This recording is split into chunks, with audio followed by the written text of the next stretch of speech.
here's the thing. I have some questions. I'm not even gonna front. I have some questions about this ship hitting the bridge in Baltimore. This is not a conspiracy channel. A number of people have died. Condolences goes out to their families, right? But one, why was that guy there recording? Perfect timing. Second, why did this happen going from spring into summer where people are coming out of hibernation?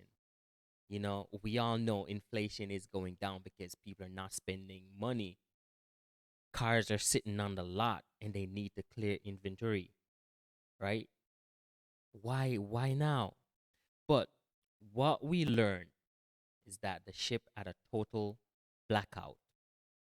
Something that do happen, not frequently, but it happened. And in this video, they're gonna explain more so you can understand what a total blackout is and what to do in a total blackout. But still, I'm not buying all of this. So let's watch it. So we are on a cargo ship about the same size as the Dolly, but we are navigating San Francisco Harbor in this case. This is all a simulation, but we have a real captain, Captain Morgan McManus, who is going to walk us through possibly what could have happened in a total blackout situation, as you call it, aboard the Dolly. Yes, so we have a cadet simulating the mate on watch. We have another cadet on the helm. Go left 15, please. And the Dolly would have lost both propulsion and steering? At a full blackout, they would have lost everything. Full blackout, yes. You call it. Right, so we could run the blackout right now from the control room. So there we go. Alarms will start going off on the bridge. Start getting alarms. The mate on watch is going to try to figure out what the alarm is. The engine room is now calling to tell us what's going on. Bridge, mate on watch. And in this situation where you can see the pylon coming and you know it is disaster, can you drop the anchor? What are the, you guys train for these scenarios? Right. You're gonna try to do everything you can to stop from hitting it, whether it's running the engine full astern to take the speed off. We've already come down to almost stopped on the water now, and then we'd be letting the anchors out. If we couldn't get the speed off the vessel, you can lower both anchors down and have them drag or kedge along the bottom to create resistance to slow the ship down. But for that to work, you need time and you need distance. The captain's going to be dealing with the engine room and getting on the phone and figuring out what's going on. So they would be going over, grab it. Room right. Would be the, I take it that's where the real chaos That's where the real chaos is. So now if they call back and say we have power, the first thing we're going to do is then go emergency full astern to try to stop because it looks like they do establish power just before they hit the pylon, before they hit the bridge. Billow of smoke comes out. They start trying to go astern, get the speed off.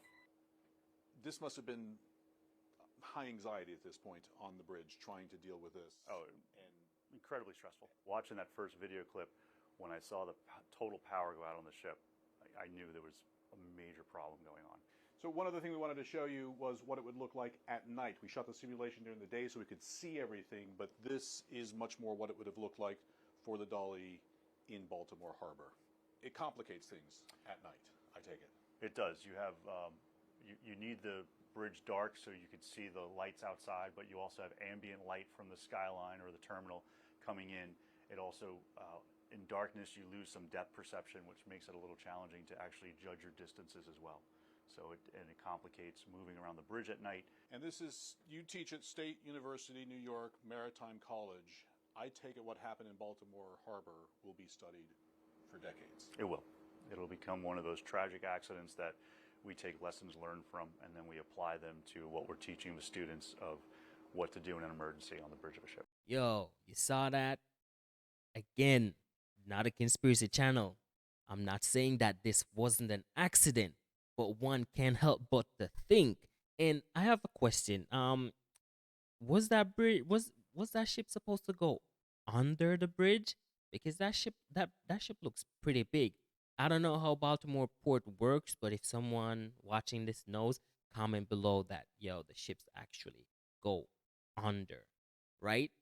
Yo, I don't know. I'm lost for words, but I still have that tiny little voice in the back of my head, be like, yo, Mr. Comment, some things are just not adding up.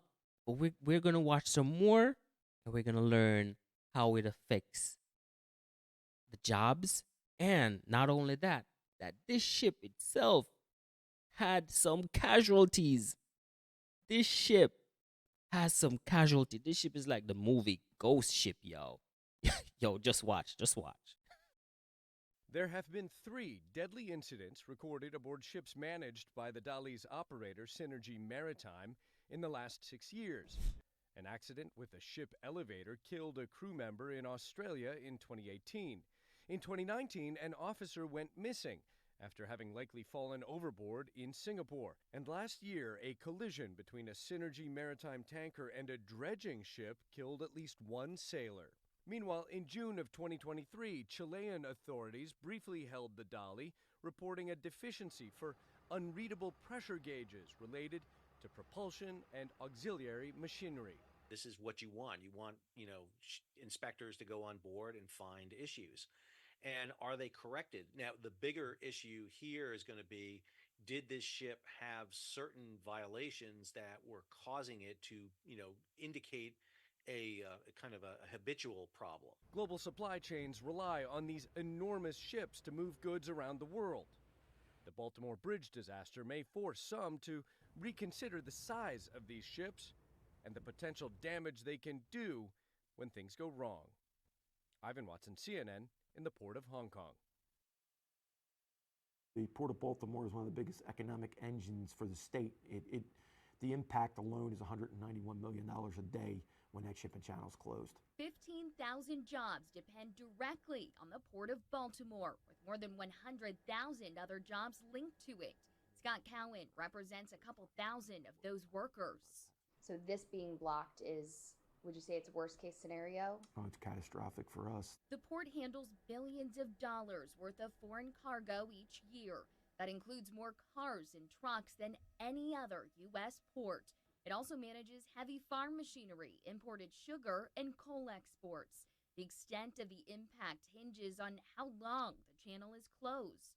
Yo, ladies and gentlemen, if you've made it this far, hit that like button. If you like what I said, hit that like button. That like button is for the algorithm so we can reach more people. Hit that subscription button. That subscription is for you so you never miss out on another one. If you like what I'm doing here, go ahead and share. Let share it to your friend. Yo, if you have the same thought process, nothing is wrong with that. We are human, and we've been dealt a lot of weird shit in the past couple years. So if you like what I'm saying, yo, subscribe, share. All right, Mr. Comment out. Let's have a discussion. Deuces.